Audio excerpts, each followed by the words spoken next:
Allah Ta'ala bagi Nabi tengok peristiwa, dan taklah semua peristiwa tu sahih.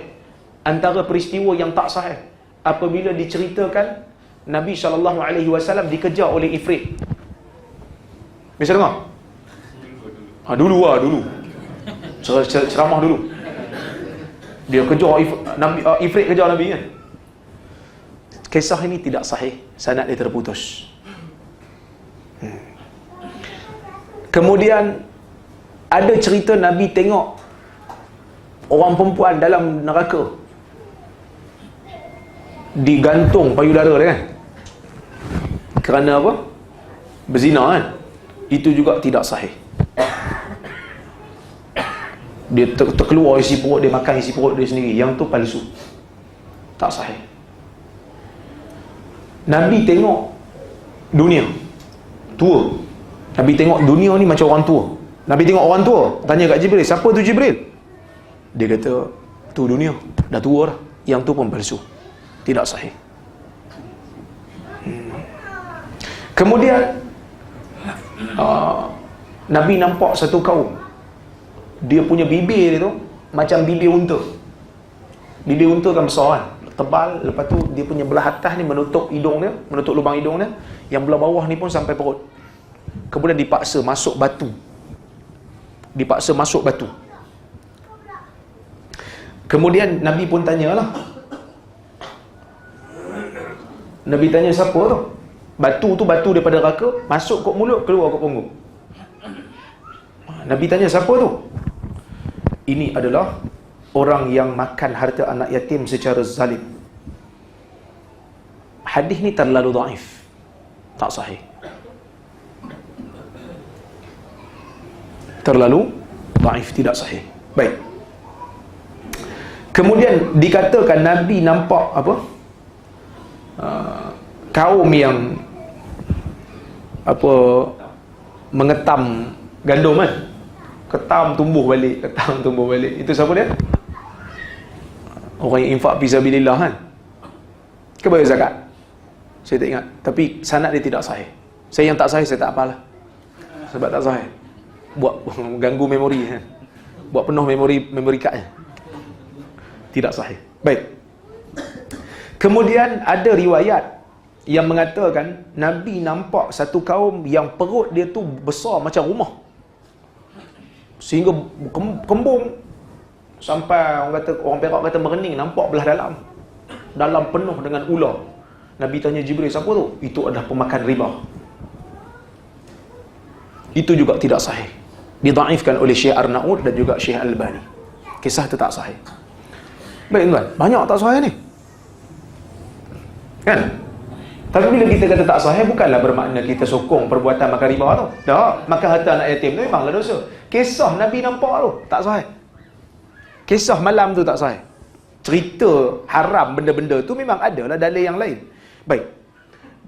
Kata ustaz, banyak sangat tak sahih ni. Ada tak yang sahih? Ada sahih. Ada yang sahih. Yang sahih ialah Nabi nampak satu kaum, dia punya kuku tu daripada tembaga, dia cakar muka dalam neraka. Riwayat Abu Daud. Nabi tanya, siapa tu Jibril? Mereka ini adalah orang yang suka mengumpat orang lain dan suka mencerca peribadi orang. Yang ni sahih. Okey. Ada lagi ni.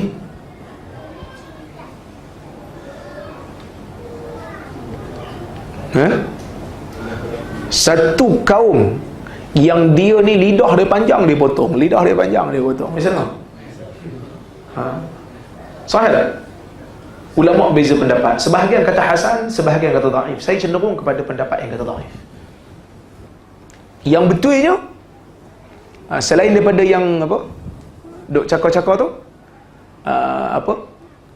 Nabi tengok ni orang perempuan dalam neraka, bau dia busuk, mereka adalah kaki zina.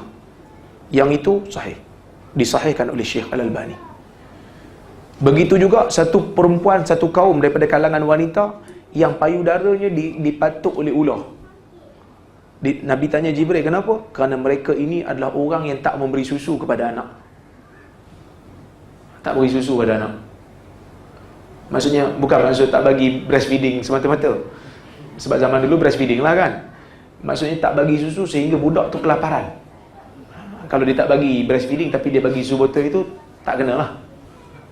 Maksudnya dia biarkan anak tu kelaparan. Dia tak bagi, dia seksa anak. Maka yang ni sahih. Okey, ini peristiwa-peristiwa yang mana kita selalu dengar dalam Isra' Mi'raj. Ada satu lagi kisah yang sangat glamour juga. Bila Nabi sampai kat Sidratul Muntaha, Nabi sampai dekat Sidratul Muntaha, tiba-tiba dibaca At-tahiyyatu lillah was-salawatu wat-tayyibat. Assalamu alayka ayyuhan nabiy Assalamu alayka ayyuhan nabiy wa rahmatullahi wa barakatuh. Nabi pun sebut Assalamu alayna wa ala ibadillahi salihin. Bisa dengar? Ada kan? Penceramah duk sebut lah. Sahih tak? Tak tahu Ustaz, kami tak baca penceramah tu aja. Jadi kena tanya dia. Sebenarnya hadis itu tidak ada asal. Tak tahu dari mana dia orang ambil.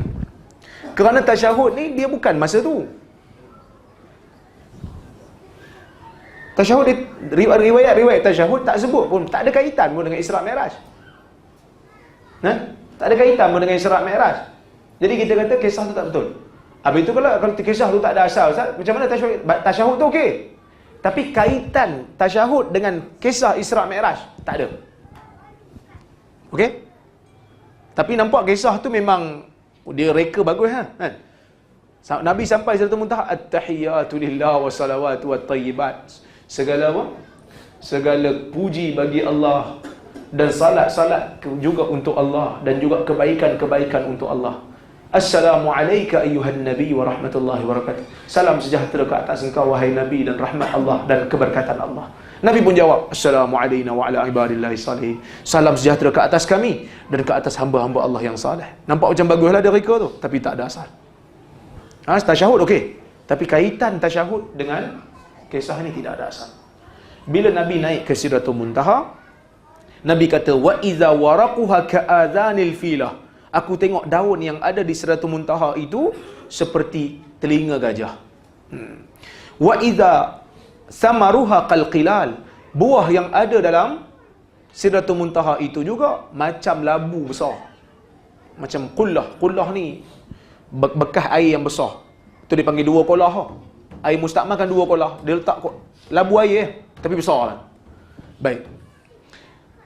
Qala fama ahadun min khalqillah yastati'u ayyan ataha min husniha. Tidak ada satu orang pun hamba Allah yang boleh menyifatkan dia bagaimana cantiknya dia. Maksud Nabi kata cantik lah. Cantik dan tak ada satu orang pun yang boleh menggambarkan cantiknya tu. Maksud aku boleh cerita ni sekadar lah. Macam telinga gajah, macam buah dia macam labu air. Maksud Nabi kata itu yang aku boleh cerita, tapi cantik lagi sebenarnya.